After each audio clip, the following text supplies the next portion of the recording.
Və Allah Azze və Cəllə bəzi şeyləri haram etdi, o şeylərə əl uzatmayın. Və bu göstərir ki, haramlar halallara nisbətdə azdır. Həm də çox azdır.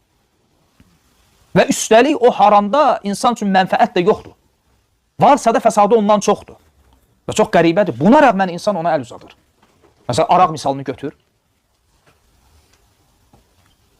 Nə qədər içkilər var? Yəni, halal içkilərin müqabilində haram içki azdır, çoxdur. Azdır. Və fəsadı nə qədədir? Hər kəsə məlumdur.